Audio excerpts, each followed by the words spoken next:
Syracuse men's basketball had the lowest of lows this season this past weekend when it lost to Virginia by 22 points in the first conference game of the season. How does SU respond? Well, it turns around and beats Cornell on its own floor, 81-70. Cornell, its second loss of the season. We'll break it all down. We got highlights, we got analysis. We'll even talk to our reporter, Joe Puccio, who's in the Dome, and we'll take you to the classroom. All that and a whole lot more. It's Orange Press Pass, and it starts right now.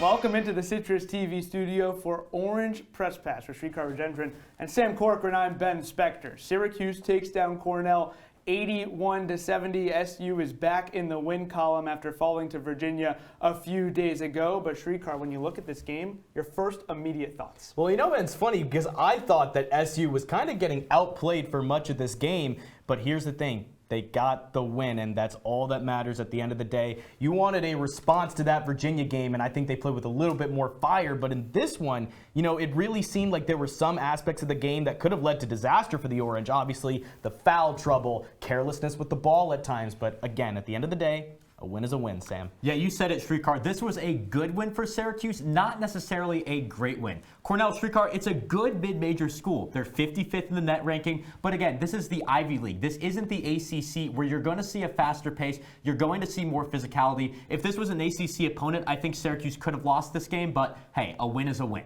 Hey, you guys said it. A win is a win nonetheless. Syracuse found a way to come out on top. How did the Orange do it? How did the Cuse muster their way to the finish line, come away with a victory?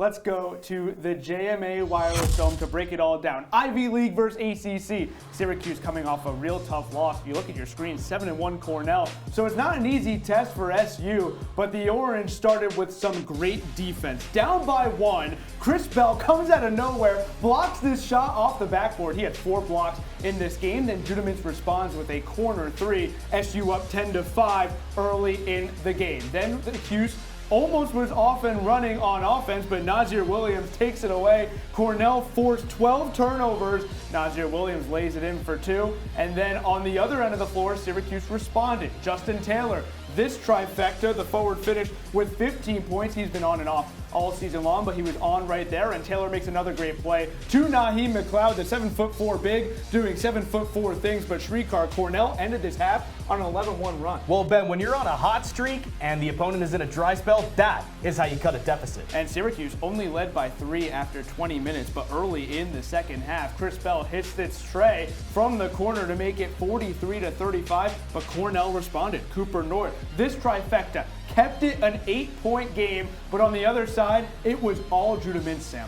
Yeah, career high 5 threes for Judamins. When one player's hot, it is contagious throughout the team, especially when it's from beyond the arc. Mintz with 5 threes, but Cornell would not go away. A.K. Okarike with the steal and score over Justin Taylor. SU leads by 10, but then Keller Boothby with this trifecta kept it an 8-point game with 6 minutes to go. Look at that switch. And look at this steal by Isaiah Gray. Puts Kyle Cuff on a poster. Are you kidding me with that right-handed jam? It's a 3-point contest, but J.J. Starling was not going to come away with a loss. He put matters into his own hands with that mid-range J, made it a 5-point game, and Syracuse would not look back. Judah Mintz puts the icing on the cake with that 2-handed jam. The guard finishes with 28 points in the 11-point victory over Cornell. Srikar, when you look at this matchup, Judah Mintz's numbers really stand out. The team just looked better when the sophomore was on the floor. Right, the numbers don't lie. You look at 28 points, Sam alluded to it earlier, 5 for 7 from 3. When you're shooting that well from beyond the arc, you're doing something right. Judah Mintz proving time and again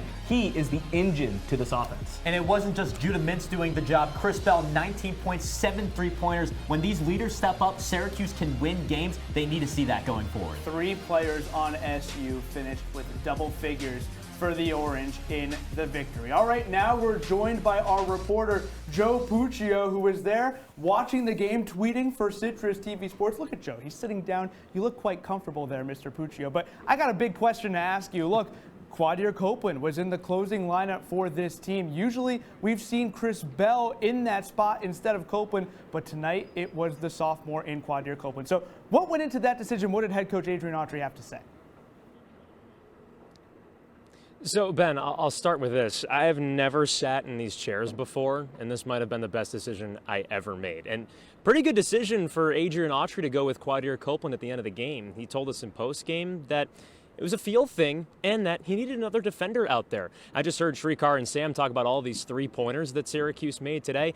Well, Adrian Autry at the end of the game felt that he needed a steady defensive presence, and he went with Quadir Copeland. And I talked to Quadir after the game, and he said, I just bring this energy and this juice to the game that felt like I needed to be out there. He said that Adrian Autry gave him the nod, said he knew he was going to go out at the end of the at the end of a 4-minute timeout, and that's exactly what Quadir did.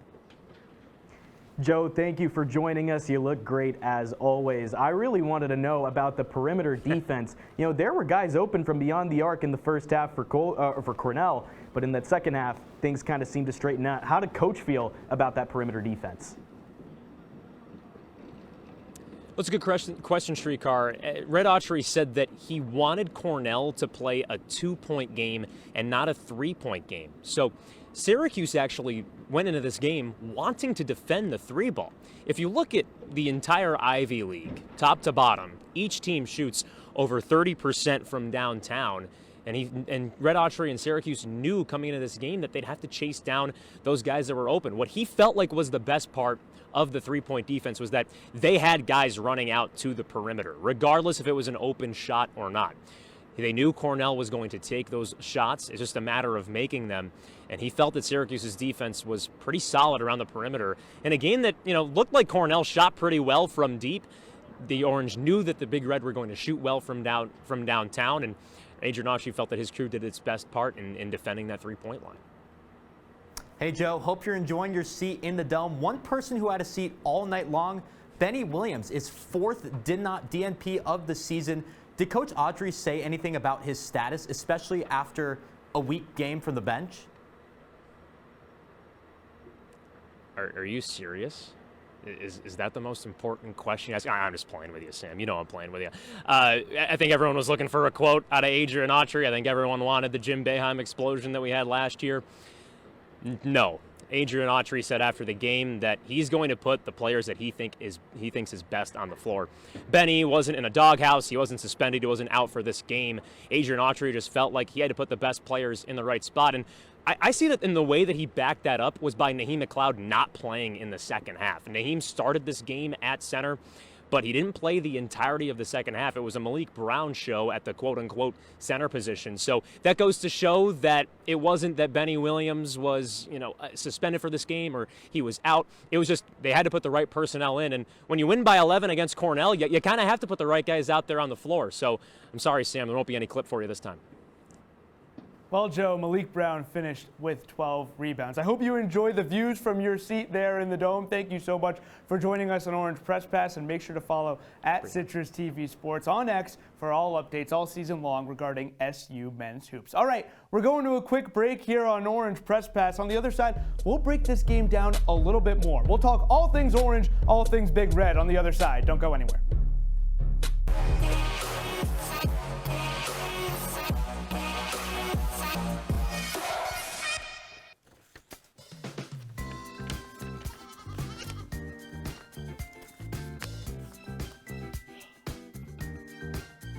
We're dead. Are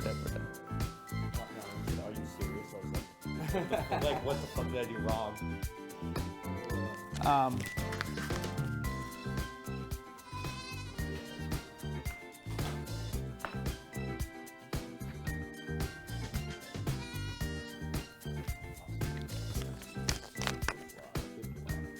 Good stuff.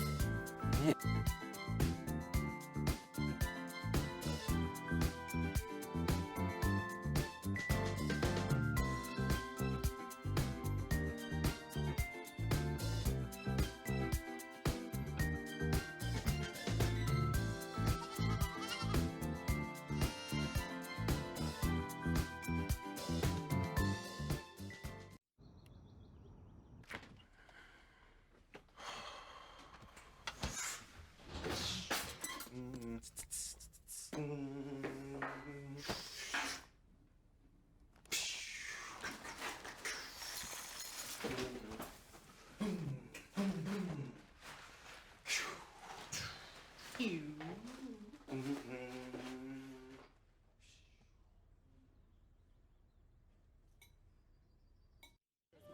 Leaving hot coals improperly extinguished can cause a wildfire. Hey guys, it's Smokey! It looks as if Smokey is going to use the drown, stir, drown and feel technique. After the first drown, a good start.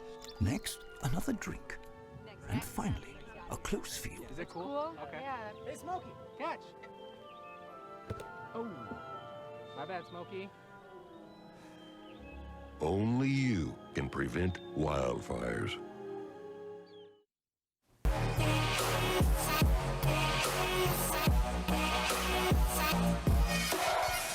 Welcome back to Orange Press Pass here in the CitrusTV studio with Srikar, Rajendran, and Sam Corcoran. I'm Ben Spector. After Syracuse took down Cornell 81-70 and extends a 43-game win streak over Cornell. That's a lot of games, guys. But Syracuse this season came into this matchup coming off a 22-point loss to Virginia in the first ACC game of the season. So, Srikar, how did the Cuse respond in this game? What do you see in terms of a difference from that game to this one? Well, it was more tenacity, a lot more fire. It seemed to me that they really took that Virginia loss to heart, and they came out in this game and tried to avenge it as best they could. The hustle was there. Obviously not the most desirable performance shooting the ball again, but what more can you ask for? You get the win, and you show a lot more heart in this game. I think it's a success. Srikar, the UVA game was a wake-up call for the three best performers today. Judah Mintz, Chris Bell, Justin Taylor. In the UVA game, they combined for 16 points. And if Justin Taylor had one more point today, all three would have over 16 each. 62 of 81's SU points today. All three of those players back on track. They needed this wake-up call going into the rougher games such as Georgetown, such as Oregon, and ultimately the ACC slate. Yeah, you look at your screen there. Syracuse hit about 41% of its shots this game. That goes a long way. It says a lot about what this offense can do. If SU continues to make those shots, it will have tremendous success going forward. But here's the thing that you need to focus on the defensive side of the ball. SU has struggled sometimes with its three-point defense. Well, the Big Red just went 9 of 33 from beyond the arc. So, Sam, what do you see from the perimeter defense from SU in this contest? Well, Ben, anytime a team is taking 33 shots a game from beyond the arc, it's going to be a concern. And Srikar, it wasn't just the three-pointers that Cornell was struggling with. 27% from three, just over 50% from the foul line. Syracuse got really lucky that Cornell could not make its shots tonight, and maybe the lack of the threes and the shots will help Syracuse boost its confidence going forward. Yeah, it's just a matter of leaving guys open. It's that simple. Cornell got some great looks, especially in that first half, albeit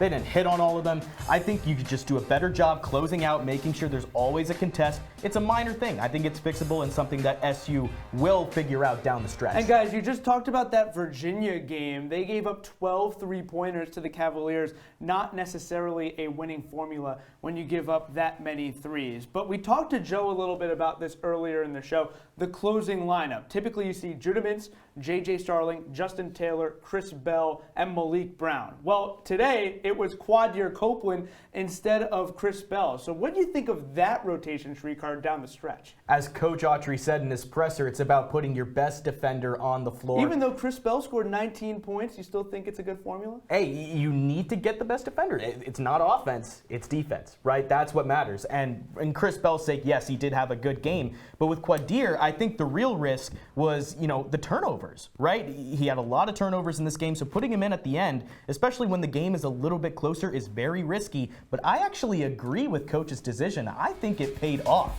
Quadir Copeland is still a good defender. Nothing really too dramatic happened, and they came away with the win. Srikar, you're right, and Coach Autry is right. Quadir Copeland is better than Chris Bell on defense, and Copeland does have to be careful going forward. I'm surprised you mentioned the turnovers. How about the fouls?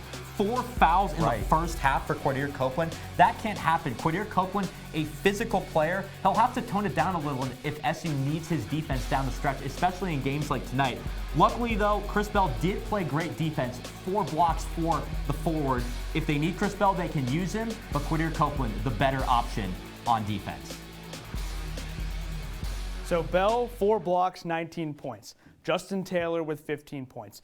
3 Syracuse players finished in double figures. One of those players that I didn't mention, It's Judah Mintz, the orange press pass player of the game. You look at the point total, you say, good job, 28 points. It's not a career high. Remember, that came against LSU when he scored 33. Instead, the career high came from beyond the arc. 5 3-pointers. Mintz went 5 of 7 from downtown. That's not something that we've seen from Judah Mintz a lot recently, or at least in his collegiate career here at Syracuse. But today it was raining from three-point land. Judah Mintz was doing it all. He was passing the ball. He was rebounding well. He continued to play at a high level, and that's why Judah Mintz is the orange press pass player of the game. Remember, he entered foul trouble, had 4 fouls with 12 minutes left, didn't play for 8 minutes down the final stretch, but still came in, and this SU team looked different when Mintz was on the floor. Judah Mintz, your orange press pass player of the game. All right, we're headed to another break here on Orange Press Pass. On the other side, we're building some schedules. We got to take some classes, so let's see what we're going to take. Stay with us on OPP.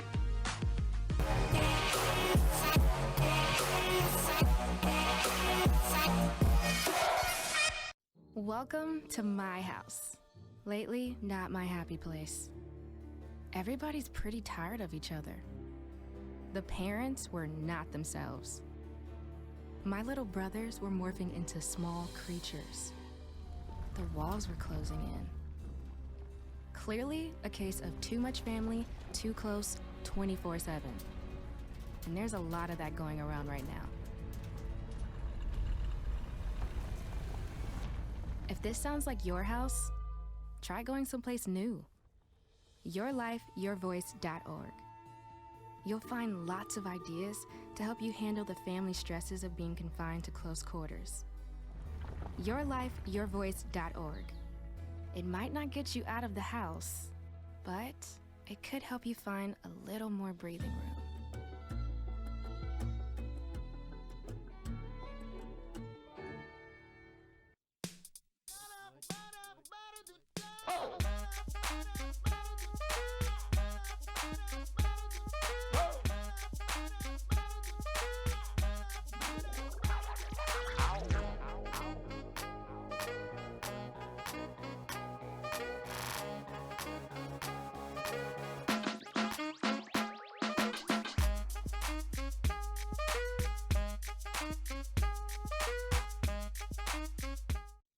Stand is precise, no margin for error.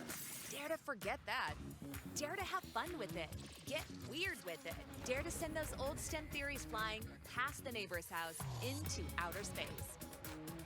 Dare to program something internet-breaking, record-breaking. Dare to blow their minds. Dare to learn the difference between sedimentary and metamorphic rock. Go find those rocks. Dare to keep daring. Dare to STEM. Check out She Can STEM to get started.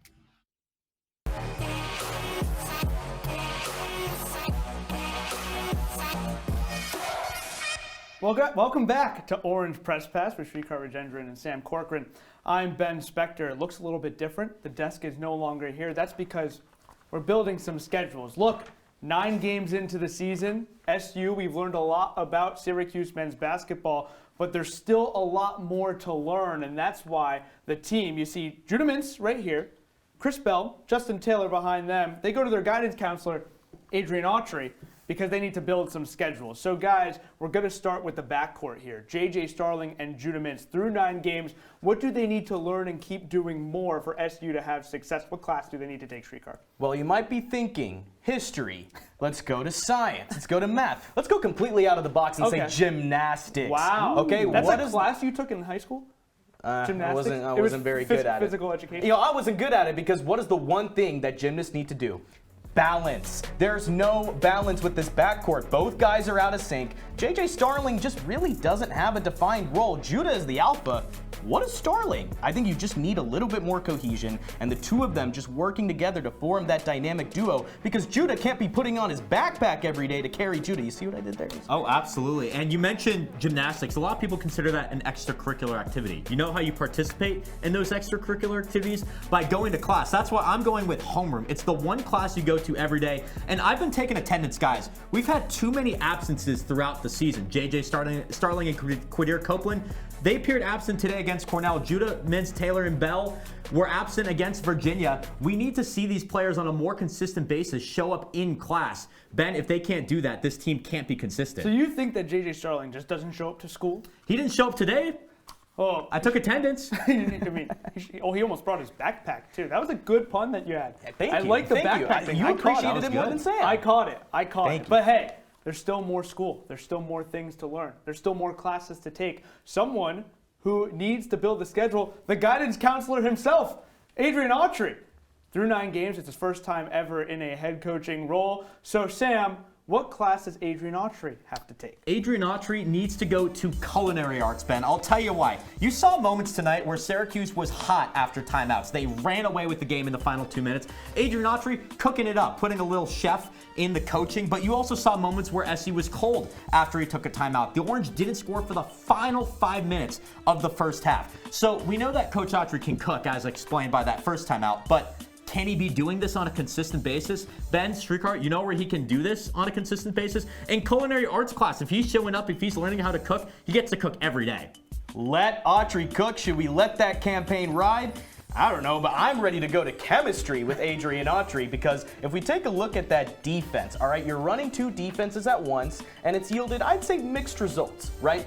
And the whole thing with chemistry is, as I alluded to before, getting that cohesion, right? You know, the defense looks much improved at times. And then you got games like the one against Virginia where everything is going in for the opponent, and against Cornell right here, right? In the early in the first half, you know, they were hitting their shots. So if anything, it's just gelling together and making that defense great, and that can only be done through chemistry. Whatever school this is, I want to go to this school because you got culinary arts. You talked about earlier in this segment that we're going to gymnastics. So if 2 classes are culinary arts and gymnastics, this is a school I want to go to. All right, it's finals week. Guys, time to lock in. It's finals week. I know it's finals week soon here at Syracuse University, but it's also finals week with the schedule builder. And look, Syracuse is a team. Basketball, a team sport. We could talk about individual players and coaches all day long, but Srikar, what's a required course? I can't even speak because I am so excited to take it, whatever you say. What's the required course for Syracuse men's basketball? You need to go to an English class. I do. But here's the thing. Syracuse, I'd say over these final 9 games, it's all about physical education. This is a class Not that gymnastics. you would play Not to be confused with gymnastics. Not gymnastics. Okay, loosely tied, but you know, we'll separate it into its own category. You do play basketball in PE. That's true. At least I did. But when you go into physical education, I think you just need to wear down every opponent, fight for every board, keep showing that hustle that you showed tonight, and out-physical your opponents down the stretch. I mean, Naheem McLeod got beaten out for a rebound early in this game against Cornell, and he couldn't finish a putback. I mean, with that size, that shouldn't happen. So overall, I'd say over these final 9 games, just take your time and out-physical every opponent you see. So you say physical education. Do they offer AP PE, Srikar? I'm afraid not. Well, Syracuse needs to take any sort of AP class. They've played in 3 quad 1 games this season, lost all of them, and guess what? 21. You know what that number stands for? The number of quad 1 games they've lost in a row. Syracuse needs to know how to stand with the big dogs of college basketball. They need to win these quad 1 games. Ben, if they can't do it, the best place to learn about it, AP classes. Boost that GPA up a little bit. AP classes are pretty difficult, so I like that answer out of you. AP classes also means college level, so it's a bit twofold. But I like the answer nonetheless. AP classes, very difficult. Syracuse struggles against quad 1 opponents. All right, we've built our schedules. We've broken this game down. It's time to go around the NCAA and give our final thoughts. So we're headed to another break, and on the other side of Orange Press Pass, we'll do just that. Don't go anywhere here on Citrus TV.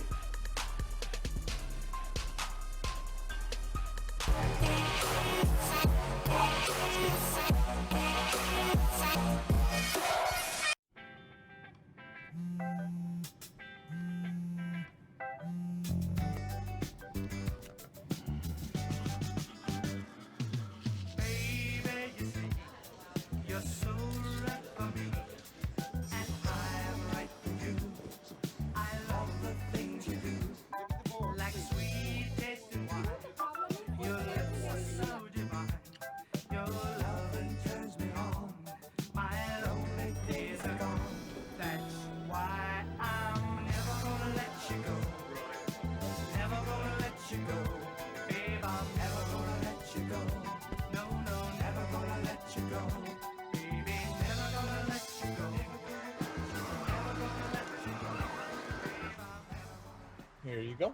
Thank you. Thank you.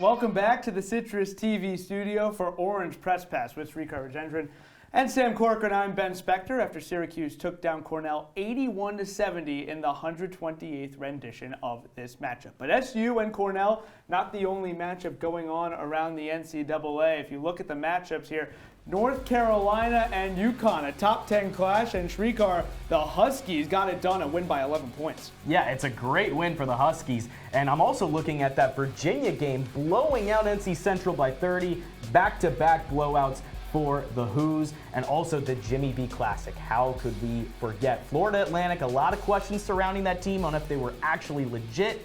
Will this answer some of those questions? Potentially. Sam, what do you think? I think it will, definitely. I think that Illinois had a great game today over Florida Atlantic, but you look at that Michigan State score. Michigan State is in complete free fall at this moment. Definitely concerned for them. As for the ACC, a huge win by Virginia, blowing NC Central out by 30 points.